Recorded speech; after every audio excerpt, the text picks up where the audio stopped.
सबसे पहले जो पीडीएफ डाली गई है वो पीडीएफ डाउनलोड करें। पीडीएफ का जो फ्रंट पेज है उसका पहला टॉपिक तुम्हें जो मिलेगा वो मिलेगा पदार्थ।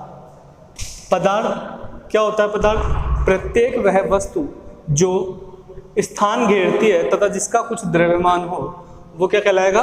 पदार्थ। जैसे कौन कौन सी वस्तुएं हो सकती हैं ऐसी? जितनी भी तुम रियल लाइफ में, जितनी भी अपन जिंदगी में चीज़ें देखते हैं वो सारी की सारी वस्तु के अंदर आती है। सारी की सारी चीज़ें वस्तु कहलाएंगी, ठीक। चाहे वो जल हो, टेबल हो या फिर कोई भी दूसरा ऑब्जेक्ट हो, वो सारे के सारे किस में आएंगे? पदार्थ में आएंगे। ये बात क्लियर है? पदार्थ हो गया। पदार्थ के बाद सेकंड जो तुम्हारा टॉपिक है उसमें है पदार्थ की भौतिक अवस्थाएं। पदार्थ की भौतिक अवस्थाएं। पदार्थ की भौतिक अवस्थाएं, वैसे तो अपन सभी को पता है कि पदार्थ की जो भौतिक अवस्थाएं होती हैं, यहाँ पे पदार्थ आएगा, पदार्थ की भौतिक अवस्थाएं। पदार्थ प्रत्येक वस्तु जो हमको दिखती है वो पदार्थ होती है। उसकी भौतिक अवस्थाएं, भौतिक अवस्थाएं क्या है? जैसे क्या होती है भौतिक अवस्था? या तो वो वस्तु ठोस होगी या फिर द्रव होगी या फिर क्या होगी? गैस। इन तीनों चीज़ों में से उस वस्तु को कोई ना कोई एक चीज़ होना पड़ेगा। या तो वो ठोस होगी या वो द्रव होगी या फिर क्या होगी? गैस। ठोस वस्तु किसे बोलेंगे अपन? देखते हैं। ठोस में क्या होता है? जो पदार्थ के जो अणु होते हैं, अणु किसे कहते हैं? अणु या कोई कण, ये वो छोटे से छोटा कण है किसी भी पदार्थ का। वो छोटे से छोटा कण जिसे आगे अपन और आगे विभाजित नहीं कर सकें वो क्या कहलाएगा? अणु। क्या कहलाएगा? अणु। ये बात क्लियर? अच्छा, कोई भी जो पदार्थ होता है वो छोटे छोटे बहुत सारे अणुओं से मिलकर बना होता है। जैसे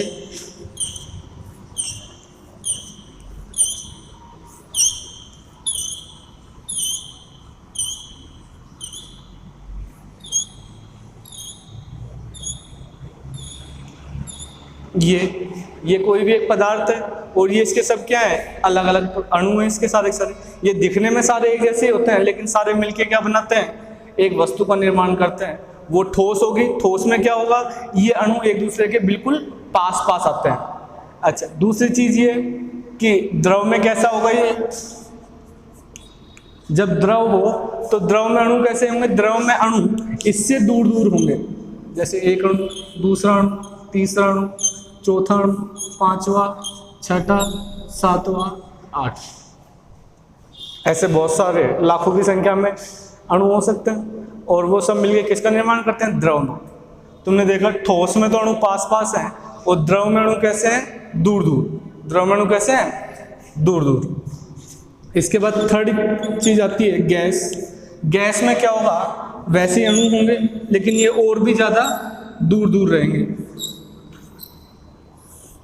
अपन ने देखा कि गैस में अणु के क्या हैं? और भी ज्यादा दूर दूर है। तो ठोस में अणु पास पास होते हैं।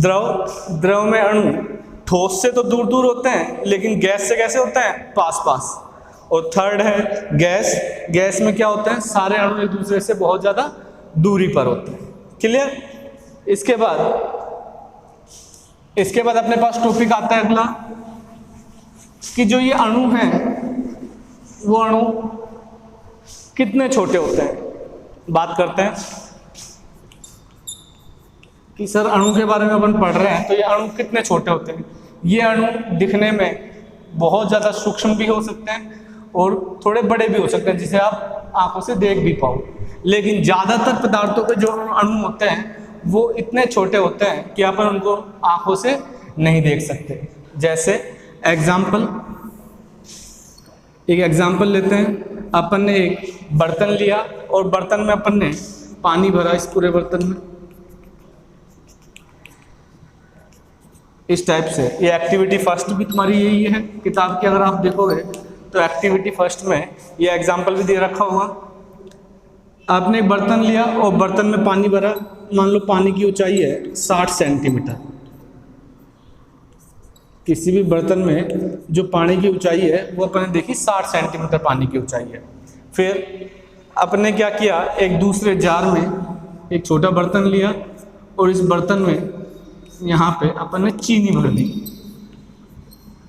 इस बर्तन में क्या है, चीनी, और इसमें क्या है, जल। इस बर्तन में अपने पास चीनी है, इस बर्तन में क्या अपने पास जल है। जब मैं चीनी को इस बर्तन से इस बर्तन में खाली करूंगा तो पानी का जो लेवल है वो ऊपर जाएगा कि नीचे आएगा। जो अगर ये बर्तन है, इस बर्तन में मैं इस चीनी के बर्तन को खाली कर दूं तो इसका लेवल ऊपर जाएगा कि नीचे आएगा।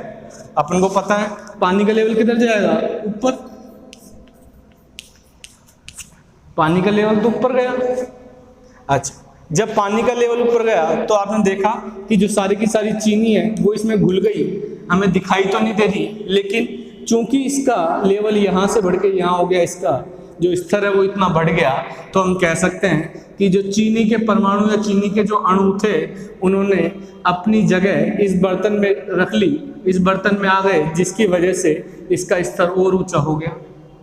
और चूंकि हमें चीनी के अणु या चीनी के जो परमाणु है वो दिखाई नहीं दे रहे, वो पानी में घुल चुके हैं, इसका मतलब ये है कि चीनी के अणु पानी के अणुओं की तुलना में कैसे है, बहुत ज़्यादा सूक्ष्म है, बहुत ज़्यादा छोटे हैं। तो ये अपनी एक्टिविटी फर्स्ट में हो गई। उसमें अपन प्रयोग करेंगे, प्रयोग में लिखेंगे कि एक अपन ने बीकर लिया, बीकर में पानी भरा, एक दूसरा छोटा बीकर लिया जिसमें अपन ने चीनी भरी, चीनी को इस बर्तन में खाली किया, तो हमने देखा जो पानी का पहले का स्तर था उससे पानी थोड़े ऊंचे स्तर पर आ गया है, अतः जो अणु हैं उन्होंने अपनी जगह इस बर्तन में घेर ली और जिसकी वजह से इसका स्तर बढ़ गया। इसी तरीके से अपन सेकंड कोई दूसरा एग्जाम्पल भी देख सकते हैं। देखते हैं दूसरा एग्जाम्पल। दूसरा एग्जाम्पल क्या है, दूसरा एग्जाम्पल मान लो अपन ने ये एक बर्तन लिया, ये एक बर्तन अपन ने लिया और इस बर्तन में वापस से पानी भरा। एक्टिविटी सेकंड भी से तुम कह सकते हो। एक बर्तन लिया, बर्तन में अपन ने पानी भरा, ये पूरा पानी है इसमें, ठीक, और अपन ने एक छोटी शीशी ली, इस टाइप की एक छोटी शीशी अपन ने ली और उस शीशी में भरा हुआ है KMnO4।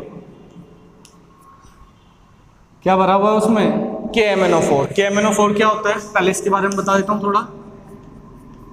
KMnO4 होता है पोटेशियम परमैंगनेट। पोटेशियम परमैंगनेट,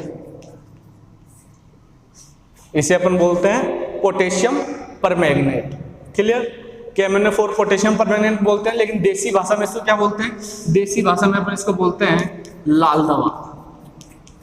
तुमने कई बार देखा होगा जो नल का पानी आता है, नल के पानी में ये दवा मिलाई भी जाती है जिससे पानी का स्वाद थोड़ा बदल जाता है। कई बार नल का पानी अपने घरों में जो आता है उस नल के पानी का टेस्ट देखा होगा, कई बार अलग होता है थोड़ा सा।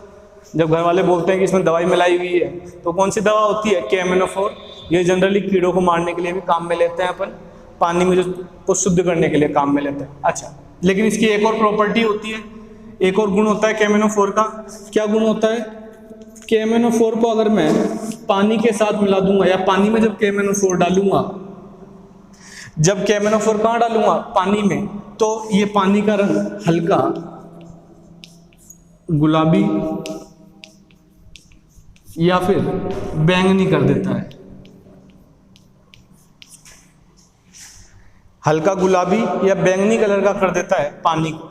अच्छा, अपने अब इस KMnO4 को इस पानी में डाला, पानी में डालने के बाद क्या होगा, पानी में जैसे डालेंगे तो पानी का रंग कैसा हो जाएगा, KMnO4 की वजह से हल्का गुलाबी या बैंगनी कलर हो जाएगा। अच्छा, इस बात से क्या सीखे, इस बात से हमने सीखा है कि जैसे हमने KMnO4 को इसमें डाला तो KMnO4 के एक बहुत बड़े अणु के छोटे छोटे टुकड़े हो गए और वो सारे अणु इस पानी में घुल गए, और घुले हुए KMnO4 की वजह से पानी का रंग हमें हल्का बैंगनी या गुलाबी दिखाई दिया। अतः पानी के जो अणु हैं और पोटेशियम परमैंगनेट के जो अणु हैं वो आपस में घुलनशील है, मतलब KMnO4 पानी में घुल जाता है। अतः इनके जो परमाणु होते हैं वो कैसे होते हैं, बहुत ही छोटे होते हैं। दोनों आपको याद होने चाहिए। दोनों एग्जाम्पल अपन ने पढ़े, पहला एग्जाम्पल जिसमें चीनी वाला, दूसरा एग्जाम्पल जिसमें अपन ने KMnO4 के बारे में बताया। थर्ड में क्या होता है देखते हैं, एक और एग्जाम्पल लेते हैं। अच्छा, एक क्वेश्चन उठता है, हाँ जी, एक क्वेश्चन उठता है कि जब सॉलिड जो होते हैं, जो ठोस वस्तुएं होती हैं, जैसे ठोस वस्तुओं के अणु कुछ इस टाइप से होते हैं।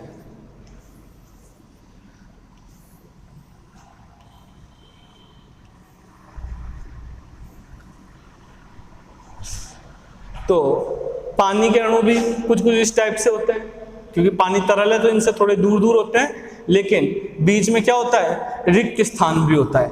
बीच में क्या होता है, रिक्त स्थान। इस बात से क्या समझे कि इस रिक्त स्थान से क्या फायदा है, और इसको हम साबित कैसे करेंगे रिक्त स्थान होता है। हमने एक छोटा सा बर्तन, हमने एक मान लो बहुत ही बड़ा एक बर्तन लिया, बहुत बड़ा बर्तन, ठीक है, बिल्कुल इसी तरीके से बहुत बड़ा अपन ने बर्तन लिया, उसकी हाइट 100 मीटर जितनी हाइट ली मान लो, या फिर 10 मीटर जितनी हाइट ली अपन ने। 10 मीटर मतलब एक कमरे के बराबर की, लगभग एक कमरे से भी बहुत ज़्यादा, लगभग 1.5 कमरे के बराबर की हाइट भी होती है। तो 1.5 कमरे की हाइट के बराबर के अपन ने लिया, और इसमें अपन ने 1 चम्मच चीनी घोली, तो बताओ क्या स्तर बढ़ेगा क्या। इतना बड़े कमरे में, ये कमरा पूरा पानी से भरा हो तुम्हारे घर का, और उसमें तुम 1 चीनी चम्मच घोलो, तो क्या पानी का स्तर बढ़ेगा क्या, नहीं बढ़ेगा। क्यों नहीं बढ़ेगा, क्योंकि इतनी सी चीनी तो अपना स्थान कहाँ घेर लेगी, इन रिक्त स्थानों में आके बैठ जाएगी, और पानी का स्तर वैसा का वैसे ही रहेगा। तो आज अपन ने पहली चीज पदार्थ के बारे में जाना कि पदार्थ क्या होता है, पदार्थ की डेफिनेशन पढ़ी, परिभाषा पढ़ी पदार्थ की, कि प्रत्येक वस्तु जो जिसका कुछ द्रव्यमान हो और जो इस आकाश में या इस धरती पर रखने पे कोई स्थान घेरे, तो वो पदार्थ होगा। फिर पदार्थ की भौतिक अवस्थाएं पढ़ी कि पदार्थ की कौन कौन सी भौतिक अवस्थाएं होती हैं, ठोस, द्रव और गैस।